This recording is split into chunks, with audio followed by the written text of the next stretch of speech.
Hey guys, this is Lawrence. I'm Polly with Junior Achievement. We're back again. This time I'm here with Mr. Tom Scott. Tom, thank you so much for taking some time out of your day to be with us. Welcome. Glad to Thank be here. Yeah, it's good to see you. So could you tell us about yourself, who you are, what your job is, all that good stuff? Yeah, sure. I've been um, I've been in business now for about 35 years, mostly with large companies like Nordstrom and VF, which is the world's largest apparel company. And now I'm at Stihl, and I've been here for just a little under 5 years. I'm the Chief Information Officer, which means basically I'm in charge of all the systems and technology that run the business. Well, almost everything. I don't have the robotics in our factory floors. I think you've seen, Lauren. We I have have. about 30% of our operations run by robots, and that takes a specialized expertise that we don't have in this Sure. department. It's pretty much done by outside vendors. So Okay. Oh, that's interesting to know. yeah. Is this where you thought you were going to end up? Is this what you wanted to be when you grew up? Well, it depends on what stage. I mean, I think in grade school I wanted to be the president of the United States, and Sure, sure. thank goodness that aspiration never came about. Who would want to be the president Whew. in days like these? But Mm, anyway, I suppose at the time I started getting serious at high school and mhm.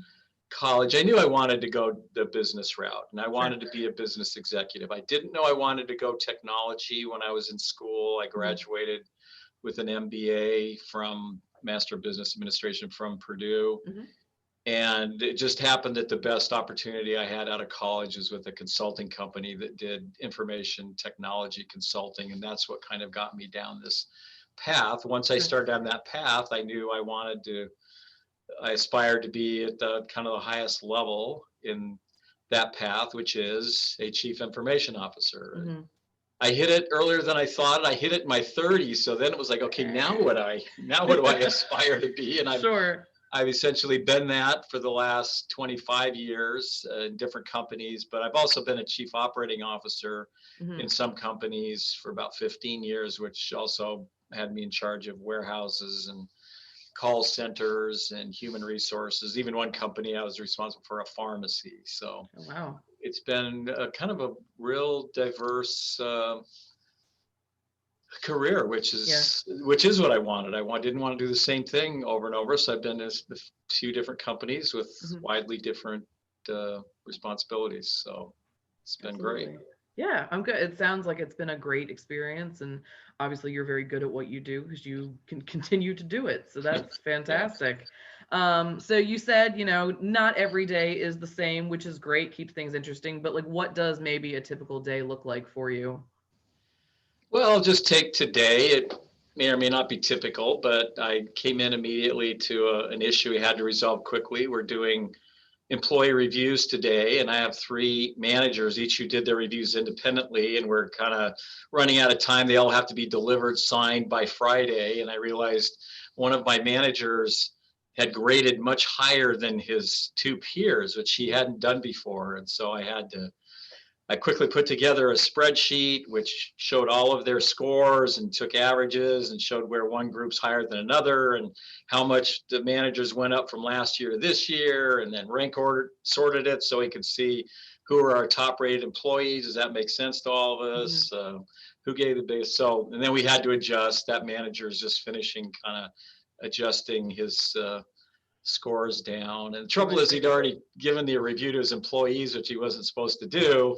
And Oh, so now, that's part of what you have to deal. So a lot of times it's like that. Something happens and you have to deal with both the identification of an issue. How do you fix it or remediate it? What's mhm. the fallout, all the communication. But then I'm also putting on a year-end review together all of our accomplishments of the past year that I will send out to all of our manager and above community here. So I'm working that presentation. And then at 3 o'clock, I have a meeting with my leadership team where we go over all the pertinent events that we need to talk about. Sure, sure, So sure. that's today, but very different. Well, Right. I also spent an hour on a conference call on a steering committee of putting in a new purchasing system that's in. So Okay. that's pretty common, is meeting on systems. We put in a lot of new system initiatives every year. Right. And so, yeah, it's a So flavor. it's always something. There's a lot of Yeah, wrangling going on, I'm sure, at your level, yeah. whether it's people or programs or whatever. That I don't know. That sounds really like a really interesting day to me. So our company program students, as you are very well aware, are learning about the various aspects of the business process, and branding is a large part of that. And I think Stihl is one of these iconic brands. And I know you've had experience in other companies and they've all had that effort as well. So can you talk to, learning about branding, like coming up with that idea and that everything that Stihl does or other companies you've worked for, what it entails to maintain that brand identity? Sure. Well, I look at branding in this way. I look at, there's basically two kinds of brands. Now, that's just my view of the world. This Mhm. isn't necessarily textbook, but I think there's essentially two kinds of brands. One I would label aspirational brands, Mhm. and the other one I heard someone else put a title to it, which I like, called it Illity brands. Okay.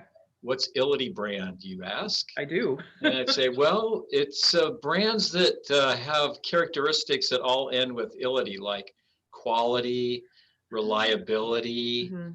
durability, promotability. There's a number of things, but it's basically they're products. They're more commodity type products that you can just depend on. Mhm. Whereas aspirational brands are things that you buy because in the buying it helps fulfill an aspiration that you might have. Let me give Mhm. you an example. I worked at Nordstrom early in my career, and Sure. Nordstrom is an aspirational brand. And Nordstrom had a very specific idea about that brand, which was what people aspire to in shopping Nordstrom. Now this goes back 30 years, so maybe it's changed. They don't look at it the same way. That happens. But back then, Nordstrom discovered that the people who shop them aspire to be sophisticated. Okay.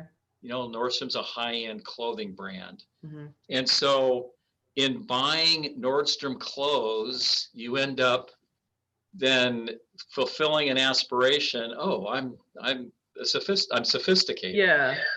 And how that actually impact the business is probably close to a third of Nordstrom's product, at least then, was Nordstrom owned product. Okay. They designed it, built it, had it made overseas, should put their label on it. And because of that, they could charge a lot lower price. So a lot of the business model was, I walk into a Nordstrom and I see all these clothes that are beautiful and high quality. I think I can't afford it, but I want to be viewed or either by myself or others as at least somewhat sophisticated. And I look at this Nordstrom, wow, I can afford that product. So I buy the product and I feel like I'm sophisticated. Yeah. With Nike, they're aspirational. So all aspirational brands have an aspirational image. Nike, it's like risk taker. Mhm. They just do it. Like we aspire to be risk takers, and Yeah. probably 99% of us aren't really that big of risk takers. Right. But you wear Nike shoes, and suddenly hey, I'm a risk Makes us taker. feel, yeah. With Levi, it was I guess Levi's is maybe a little too old, but back earlier in generations, a big brand. Mhm. Levi jeans, and you were the rebel. Mm. If you Mhm. bought Levi James jeans, you're like Dean, yeah. James Dean. There you Yeah. go. You see the rebel. So that's an aspirational brand. You wouldn't call, say, toilet paper an aspirational brand, would you? No. Or dish soap or something like that. So Right. anyway, first you have to decide what kind of brand you're going to be. Are you going to be something that you fulfill an aspiration, or you're going to be something that just helps them meet a basic need, and Sure. therefore your selling point as a product is high quality and it's durable and all kinds of other illity names to it. So that's one thing. That's the first two types. Then you want to establish your brand image and get it as well known as you possibly can. Mhm. And one thing we look at, and everybody looks at all the time, is name recognition. We'll send out surveys to determine what's our name recognition. So how many people, when they see the name Stihl, Mhm. recognize Stihl and know what it is? Mhm. And so that's important to people. And the highest you can get is where your brand actually becomes the name of the product Yeah. or the service. So, again, this maybe a little goes back a ways. The first, maybe not the first, one of the greatest examples of that was the Xerox machine. Mm-hmm. Now, less so now, we call it more copiers, et cetera. But back then, Xerox, when they came up with the duplicating machine, other brands would follow, but it was always called Xerox. I'm going to go Mm-hmm. Xerox my copy. And it was that way for years. Yeah. Another great example, more current, is Google. Do Yep. you go out and say, oh, there's different kind of search engines Let me like search Google, engine that for you. Edge. Yeah, let me go Edge that, or let me go Was it Bing? Microsoft Explorer. I'm going to go Microsoft Explorer that, or I'm going to go Yeah. Firefox that. No, we say Google.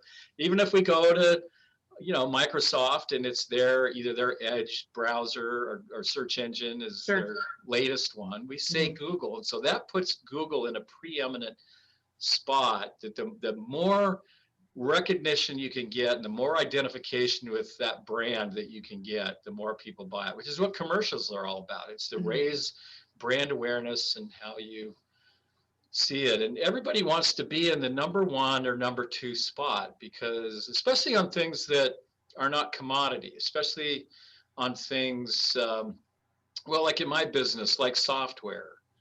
If I'm as the chief information officer, have to go buy a new payroll system, do I want to buy a payroll system that's like number 7th on the market share list? No, because if it goes wrong, my boss said, why did you buy that one? Why didn't you buy UltiPro? People, if you buy the top one or two, right, you have this higher level of confidence that it's going to work. A lot of other people are buying it. It's a good product. So the more you can get your brand recognized, not just through recognition, but through actual market share and so on, the better. It becomes a positive vicious cycle. mm-hmm. Good brand awareness means more sales means more brand awareness, which leads to more sales, more word of mouth, which means more sales, more brand awareness, more word of mouth. That's the kind of cycle you want to get in with Sure. branding.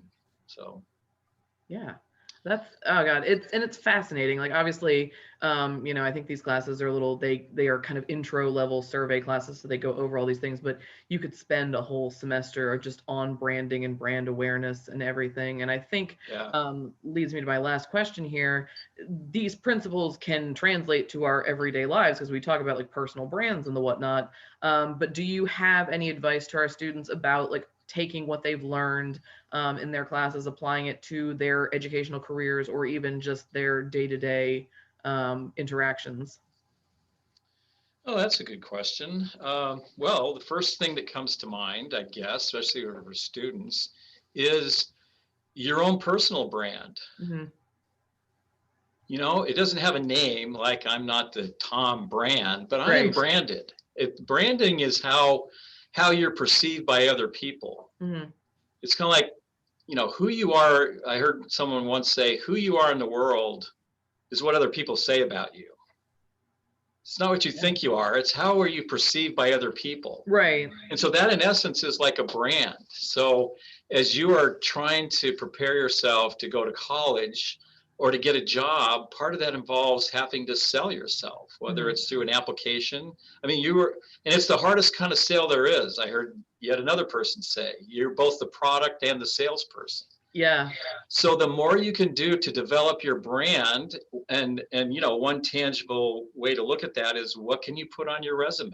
Mm-hmm. That's how you describe your brand to other people. The second way is just how you speak about yourself. So the more you can speak about what you've accomplished, whether you're applying for college or your first job or any job, and the more you can elevate your brand, who you are personally and how you are perceived in the world, the better off you are. So look at yourself like a product or a service that you're selling, and always work on your brand image. And that's it. And it just, whether your personal brand or a company brand like Stihl, you ask this a little bit, you go to every degree to protect your brand. You don't want Mhm. you don't want bad press. Mhm. You don't want to do anything that's stupid that hurts your brand, like put out a chainsaw that isn't safe. And Right. the first time, there's big accidents or a recall that hurts your brand image. It's the same in your personal life. Avoid things like going to jail. That's a bad thing. Uh, that could driving while under the influence. Those are all things Right. that can hurt your brand, not just Sure. in the short term, but in the long term. So your Right. own personal brand is something you should protect and build on throughout your entire life. Absolutely. That's fantastic advice. Thank you. Thank you so much for, again, taking the time and sharing this with us. Hopefully, we'll get you back in the classroom in person real soon. I know you miss it. We miss you. Yeah. But it's always such a good time to talk to you. Thank you so much, Tom. All right, Lauren, thanks. Have a good one. Thank you. So long.